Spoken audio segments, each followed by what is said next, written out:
Oh yeah, sexy biscuits. Nice. Ghouls 1975. Ghouls and Ghosts on the rise. Reviewing game-related items. Sometimes friends to bucket. Ghouls 1975.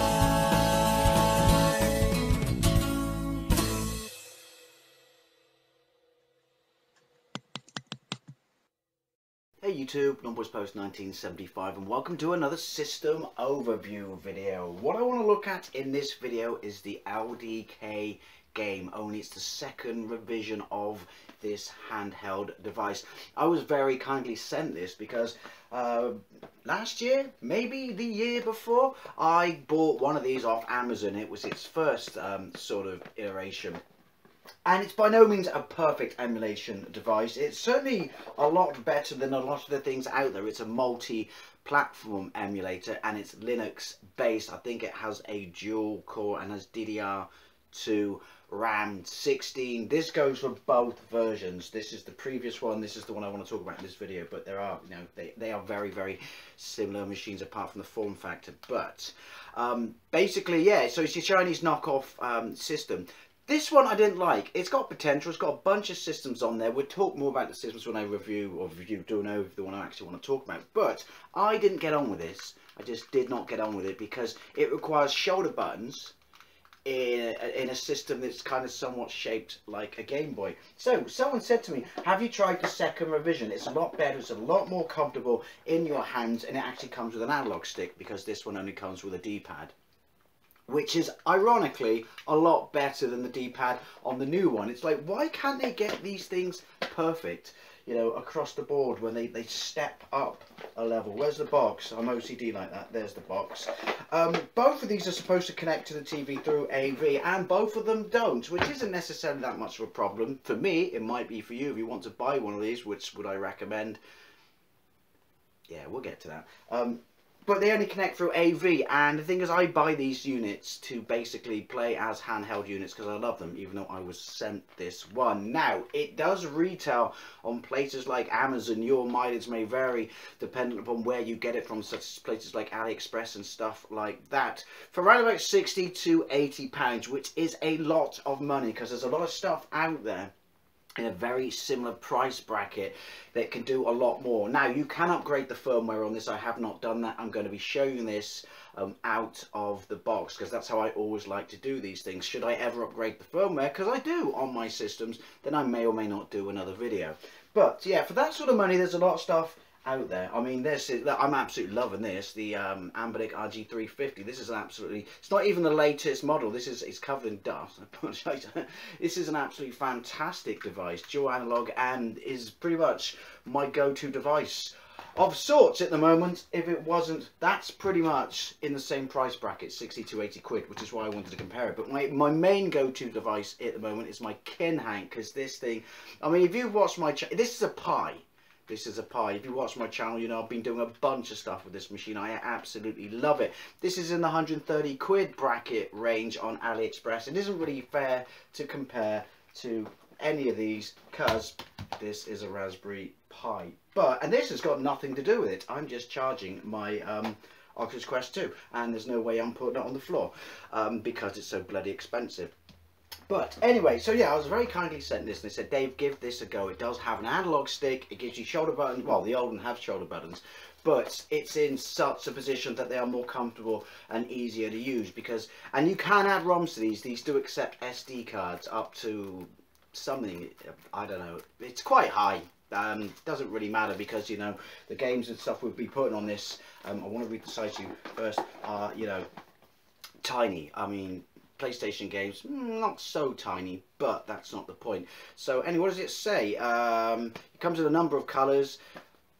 Take your time to read that. I don't have my reading glasses. It says on the other side, support Arcade Plus, GBA Plus, FC Plus, SFC Plus, Sega Games Series. Well, as in a series of games or a series of consoles. I do like me some Pidgin English. Apparently, it's made in such a way that if you turn it on a plane, you'll get an electric shock. I think what it meant to say, this is on Amazon, was it's shielded so you won't, Not sure where playing comes into it, but honestly, look it up on Amazon, read the instructions. LDK Game. They're priceless. They're absolutely priceless. Support multilingual language. It does, but that's not the problem. The problem is the ROMs on it. I mean, I know I can put my own on it. They're all named in a convention that is not English, and therefore makes it. And you'll find that. You'll appreciate it a little bit more when I show you, because I've already captured footage of filming the screen. How awkward it can be drilling around and down and stuff like that, although I've done a series of jump cuts to make it a little bit more interesting, or not as jagged for your viewing pleasure. But anyway, it's a nice enough box. I do like these boxes. They look like they've been knocked up on some sort of, I don't know, budget word processing and or arts package. I went with yellow because that's what the person sent me. Now, it's got a rechargeable battery. We do like that. Those two things on the back are the speakers. It has a headphone out, which is also your AV out.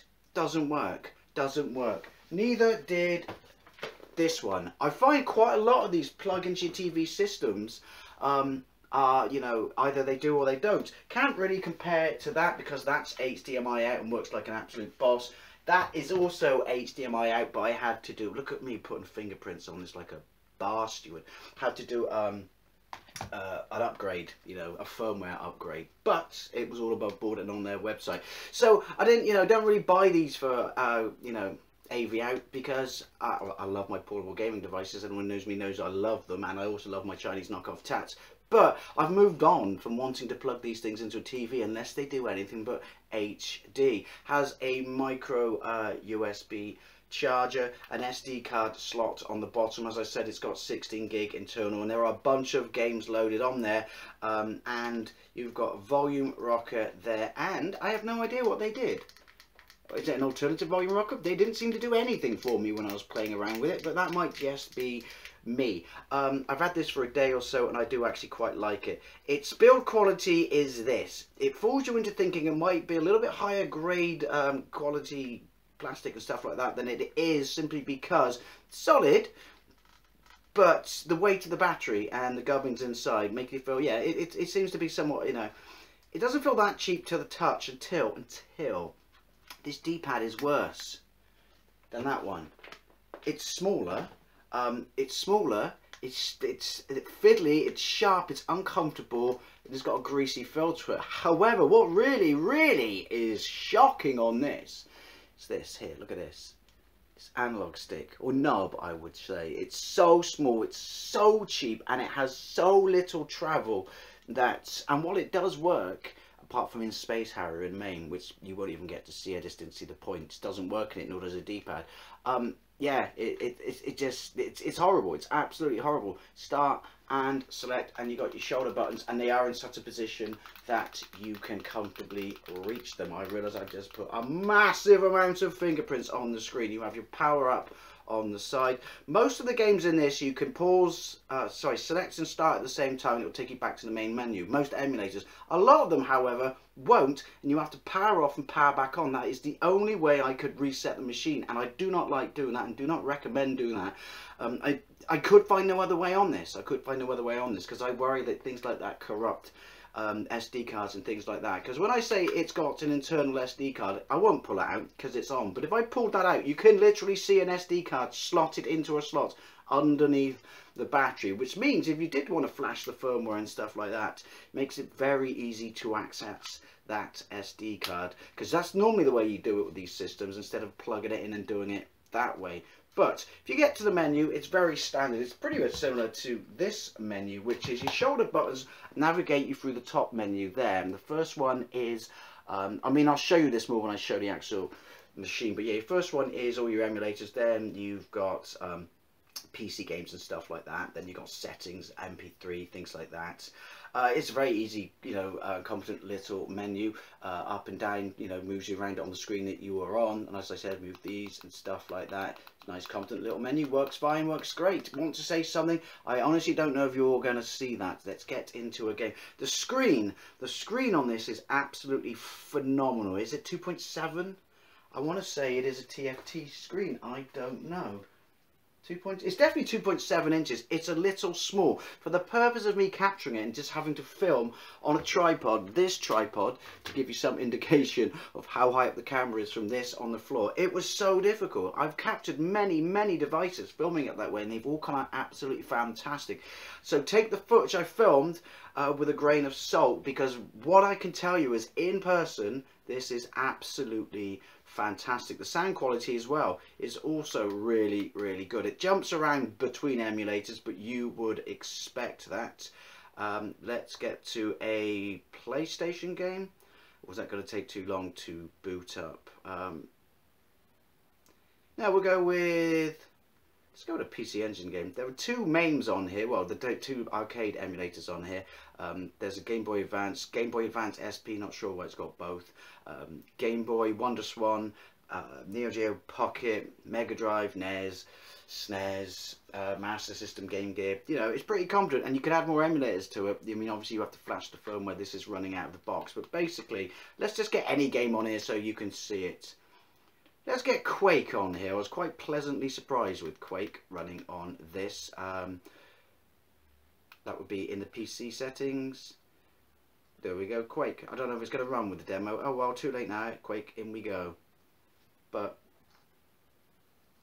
the screen is absolutely fantastic. The sound is more than adequate, and if you plug your headphones in, it's really good. It really is a decent job. It does feel a little cheap, that's all I can say, and the D-pad and the analog nub are an absolute waste of time. Anyway, what I'm going to do is I'm going to show you a whole bunch of footage I've captured literally with my camera pointing at the floor. So like I said, take the footage with a grain of salt, but know that if you're playing this, you know, actually it's in your hands. The screen is absolutely fantastic. And then I'm going to round up, because this one is an interesting one.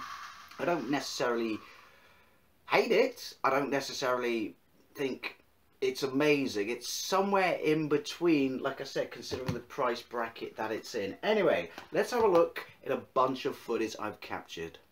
So I've just powered it on. As I said, I'm capturing this with a tripod and the camera pointing straight down at it. I don't know why. I've tried two cameras. I've tried my phone. It just does not want to capture the screen, which is quite frustrating, because while it does not look at, you know, me capturing it like this, I can assure you in person the screen is absolutely fantastic. Anyway, I'm just going to have a quick dabble with a game on each of the emulators, but much like a lot of these sort of machines, if you look at the top here, pressing your right and left shoulder buttons, you've got options which determine what the screen is down here. So first one is, these are all your consoles that it emulates, and then we go into its PC section. So it's got Quake 1 and 2. We'll have a quick look at them, and look, it's got Streets of Rage Remastered at the bottom, which is kind of cool. Then we just, oh hang on, those shoulder buttons, get into, you know, settings and things like that. Movie player, MP3 player. Let's be honest, if you get one of these things, you're not really going to be using that for it, and I can't show you what's on it anyway, because even though it's J-pop and shit like that, copyright. And then you've got your settings, which frustratingly, if I have a look in, I've played around with it. It does tell you languages at the top, but it doesn't really make any difference, because loads of the ROMs on here are basically Japanese, and the menu instruction is Chinese, which kind of makes that obsolete. So anyway, you would expect it to be able to do Game Boy, regular Game Boy, but we will have a look anyway. There are so many games, and some of these have double drill down menus, which you will see, which is frustrating, and a whole bunch of them are sort of RPGs. This is across all systems, so it's somewhat unplayable, and I just wanted to show games that I could get a little bit of gameplay of to show you, sorry, bearing in mind the way I'm capturing the screen is a bit pants. But anyway, I'll shut up now. Game Boy, I do know if we go to bottom here, we go into Contra on the original Game Boy, which is a fantastic version, and lots of people forget that the Game Boy itself was, oh hang on, the volume does jump up and down between emulators, but that's to be expected, and don't expect mad playing skills, because I'm sat behind a tripod at a weird angle. But yeah, lots of people forget that the Game Boy, well, as simplistic as it was, had a few cool things and tricks and stuff it could do with its tiles that the NES couldn't. Right, jump, fire.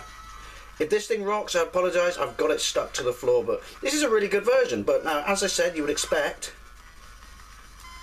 this to do Game Boy absolutely bang on. which it does. Yoink, sound seems perfect, and I'm dead. So therefore it's pretty accurate in all manners, because it's Contra, and it's balls hard. Frustratingly, you do start and select to come out of the system, and for whatever reason that doesn't work on this emulation. We have to actually power it down and power it up, which I do not like doing, but there is no reset button on this anywhere, and like I said, some of the emulators simply won't let you back out.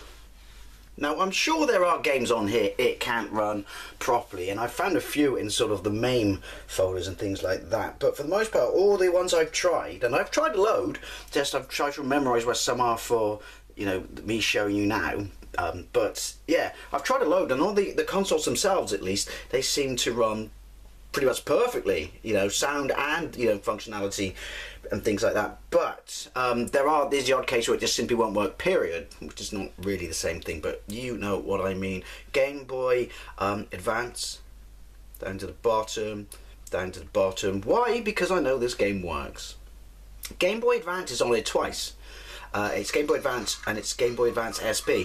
I'm not sure why, and the ROM list, I won't be showing you that because I've played through it, seems to be somewhat identical. So what's the difference? Maybe someone can tell me. So anyway, this is Dragon Ball Z. Skip, skip, skip, skip, skip, skip, skip to the end. It's not an RPG or anything like that. Maybe it has RPG elements, I don't know. Thought it was a side-scrolling beat-em-up, but from what I've seen, does it work with works with analog? I think playing these sort of games with analog is overkill. So yeah, it may not look like it to you. I will connect this to the TV, which is not still going to show you, how I see it per se, like this, and because that's down AV, so it's going to look a bit pants. But yeah, this screen is just absolutely phenomenal. Like I said, I don't know, it's because it's 2.7 and stuff like that. I don't think I've tried capturing anything else this small. Let's jump. There. Yeah. So maybe that's what the problem is here. Can I get up there? Well, I got him, I think. Anyway, you get the point. See, it seems to be running fine. So let's come back, start and select. I can exit this one. That's cool beans. Right, Super Famicom. Got to be careful what you select, or you can get lost in the water drop-down menus, which you just take forever running around in circles because it's not in English. Right, but be a game. Hopefully, I can read. Right, because I want to show you. This is another one that seems to run pretty much bang on. This is probably not the best example of a game to show you that. Sound seems to be alright. Oh, it could be better. There we go. Skip, skip, skip, skip, skip, skip, skip, skip, skip to the end. Thank you. Why do you need so much, text if it's a fighting game that I've never heard of or seen or played before? And it doesn't seem to be very good, but seems to be working alright, even though I'm getting my ass kicked.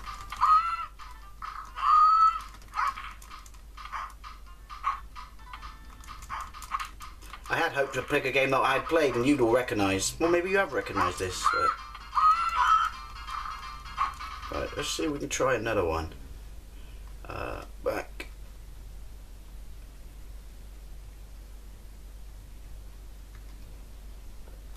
There we go.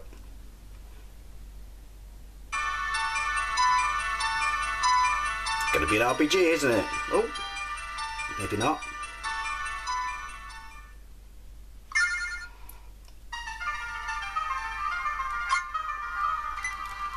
Maybe so.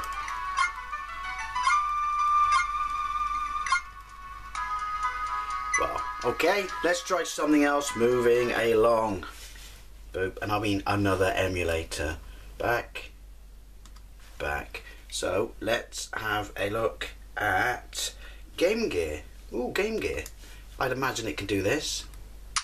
Oh, clicky clicky. This is what I mean about the volume jumping up and down and all over the shop. Takara. Oh, this is Fatal Fury, is it? Was Fatal Fury on the Game Gear? I guess so. Skip. Hey, as small as this screen is, and the problems I'm having with it, it's no Game Boy Micro rubbish, isn't it? I mean, seriously, Sega, what were you thinking?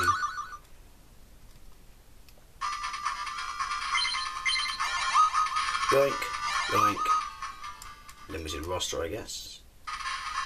Game Gear, what do you expect? Come on. Oh, scrolling background.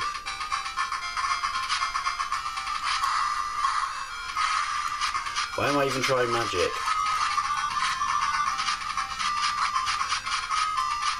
Yoink.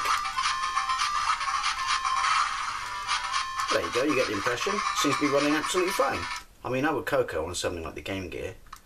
And then let's have a look at Master System. Ooh, Ghouls and Ghosts. Now, the sort of distortion you're hearing on the sound, I'm guessing is because I've got this physically stuck to the floor and the speakers are on the back. Or maybe it's not, maybe it's doing it wrong, I don't know. You decide. Sounds better now. This was a... Was this European only? It's not a bad port, to be fair. Balls. US gold? Does that make it tier text? I don't know. I'm clutching at straws. Didn't it miss a whole one of those out? I would expect, you know, it to be cut down. No, it didn't. Never mind. That's me. So yeah, there you go. This seems to be running fine. Again, I would pick games I know perfectly inside and out and be able to judge, you know, how well they're running if I could read the lingo. Right, so let's come out of this. Right, so what else have we got? Now, if you get lost in menus, it appears to have a whole bunch of ROMs for stuff that doesn't have emulators on here, which is weird, like MSX and things like that. Or maybe I'm missing it, or maybe I should get a white stick. We'll go with Mega Drive. Volume up. Listen to the sound on this, or was it good at the beginning?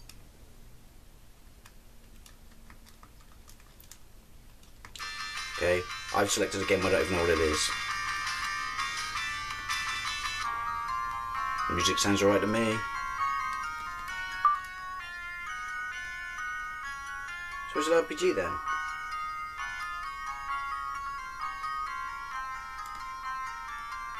I'm just going to follow them, they know what they're doing. But yeah, I mean, I've never played the game, but it seems to be... Why wouldn't you let me go through the gap? Running alright. Back again.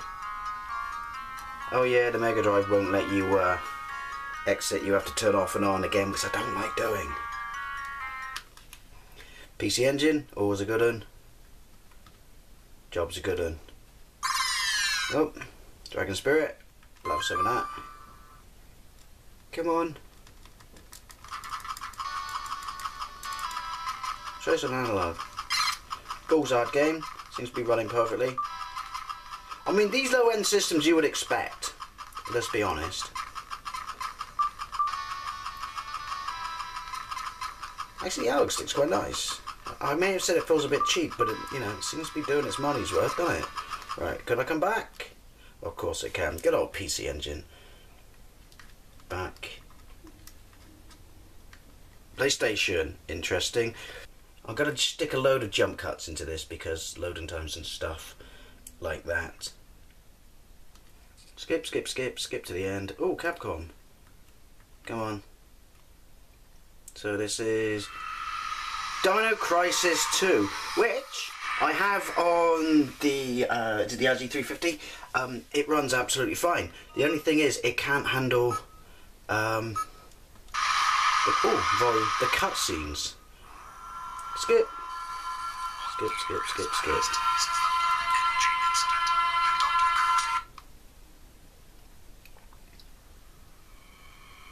This is what I mean.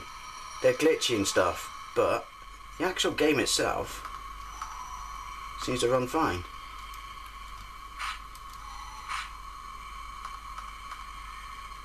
Analog? No, no analog. And I've just got a knife.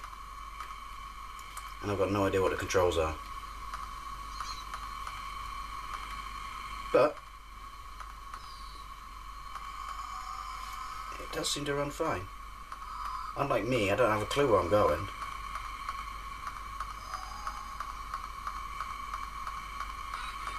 And it's awful with a D-pad.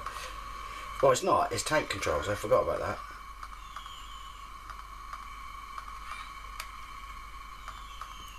And that's where I started from. Does this run this way then?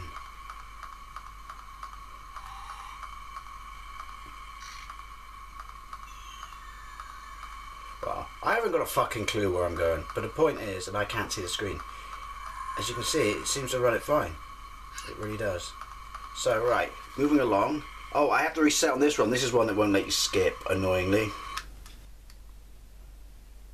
So, then we've got, what does it say? FBA Soul. This is just arcade games, I believe. I've tried a few in here, and they don't seem to work that well. Which is weird, when you think about the fact that it can run PlayStation, but it struggles with a load of these. Salamander, let's try that. What he said. Skip, skip, skip to the end. Select is obviously insert money. Yeah, there you go, see?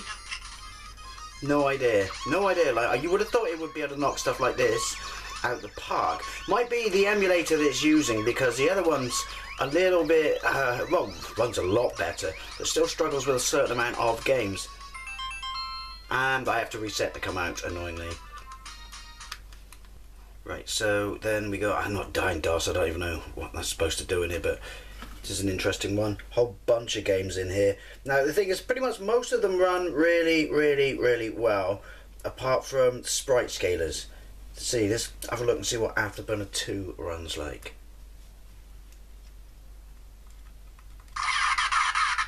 There you go. See? I would have thought that this was something it could have handled. Right, that's enough of that. Oh, I can come out of it. My bad. Let's run something a little bit more simple than that. 1941 counterattack. Must be able to do this. Or not. Oh, wait, hang on.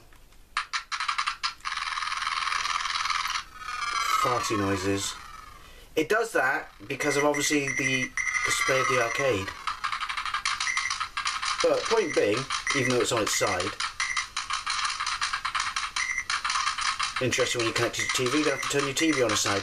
See, less demanding arcade game, it runs absolutely fine. Again, these are all the emulators, you know, that are on it, and it runs out of the box.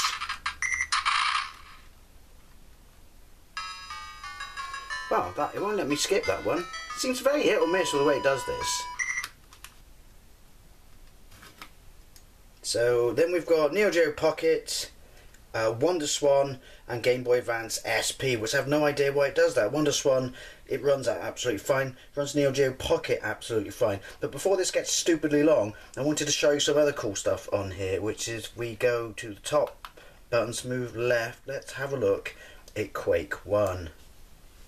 Yeah, it's going to be very dark, I am aware of that. I'm just going to show you what it does. So you got strafe, fire, jump, turn left, turn right. So yeah, it's Quake. Look how smooth it is, and buttery. Quite impressed at that. Quake 2 runs also pretty much Jim Dandy. But the one I really wanted to show you is this one. In your own time, in your own time. There we go. Streets of Rage Remake's on here. That to me just seems, I mean, I know these are like a basic set of ROMs and stuff and all over the shop, but this seems a bit kind of very random. I was not expecting that. I was actually quite surprised. It seems to run pretty much bang on, but there is no music. There is now, but it starts straight into the game as well. Turn it down a bit.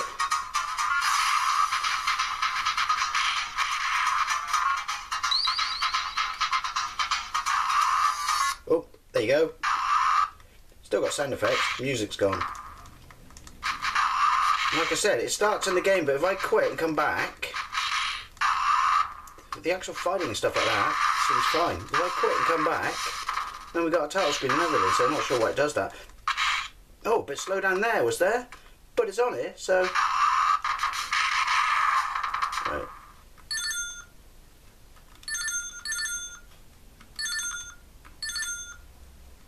Oh, there we go, my bad. I'll learn to read in a minute. Yes.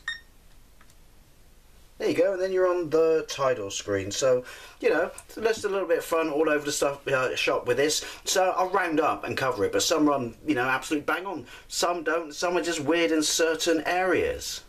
So what do I honestly think? Do you know what? It's a bit all over the shop. The fact that it can do impressive stuff like Quake is mind-blowing, but then it struggles on sprite scaling games such as Afterburner, and I didn't show you them, but I've tried Outrun, I've tried Enduro Racer, I've tried Super Hang-On, I've tried, well, Space Harrier doesn't work because of the analog stick. It just simply cannot handle them. You go to, was it the FD80? The other emulator just won't run any arcade stuff whatsoever.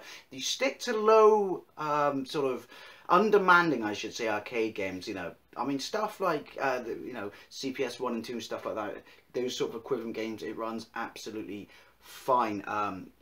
You know, that I'm talking about age period, you know, things like that. Early stuff, like I said, showed you 1942, goes that way on the screen because obviously the display options in the arcade is skinnier than it is wider. Stuff like that runs fine. It runs everything fine, to be perfectly honest, until you get to the sort of more advanced sprite scalers. And I don't know, to me it blows my mind that it struggles on that. It runs PlayStation stuff really, really fine.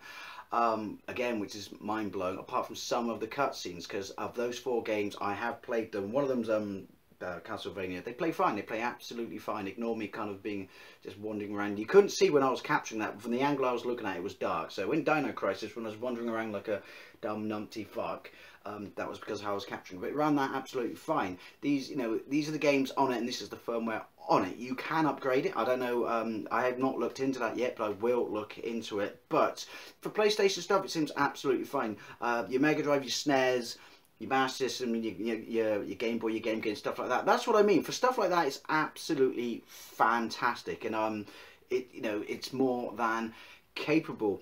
Problem is with this, which can be fixed, is all the ROMs on this are, well, they're not in English. I mean, you can set, and I have, forget that video, I've set the language to English, and obviously because the ROM images aren't English, that makes navigating those things somewhat difficult. And I don't know, it appears to back them into, like, put them into, like, it drills down, so I'm assuming that it breaks them into, I don't know, categories and stuff like that is the phrase I'm trying to say. I don't know, I couldn't read the language, which means you can very easily get lost, and then you can select the wrong set of ROMs, that was a mouthful, for the system that you're on. So, which is when I mentioned in that little previous section that I suddenly found a whole list of games and stuff on here, ROMs for emulators that aren't currently on it, such as MSX and stuff like that, which makes it interesting to think of what I can put on it, possibly without, you know, upgrading the firmware. So it does seem to be quite capable, but they're all sort of 8-bit and lower 16-bit systems. Would I recommend it? Do you know what? It's up against stiff competition for its price point. It really, really is. I mean, I know a lot of stuff like this you have to fiddle around and upgrade the firmware, and obviously this could be a lot better if I upgraded the firmware on it. You know, it's just in that 60 to 80 pounds price bracket. It's very expensive for what it is, especially when its build quality is not terrible. It's just not great, and I just can't get past the D-pad. I can't get past the analog. The analog stick is shocking. And it's also shocking that the D-pad is superior on the previous model. But the screen itself is utterly phenomenal. As a handheld, it's more than capable. It's just not going to run the high-end stuff.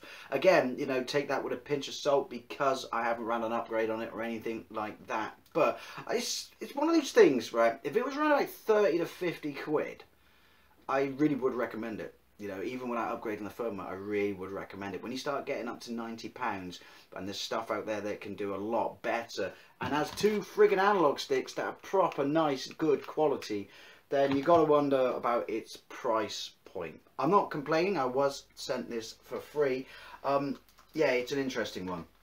if you, I mean, when you put, ignore upgrading the firmware and stuff like that. If you put all your ROMs on here and they're all extracted and folded and shit like that, and in English, then obviously navigating it's going to be a piece of piss, and that's going to remove a lot of sort of the kind of drilling around in frustration from some of the menus and stuff like that. But that's kind of, you know, can't complain about the ROMs that came on it. That would be down to me not putting anything on it and just, you know, playing with it out of the box. But it just doesn't have the grunt for, you know, some of the systems on it, and, you know, the games you want to run on it, that stuff in this price category does. And I don't mean, you know, the kid ant, because that's a Raspberry Pi, but, you know, that's only, what,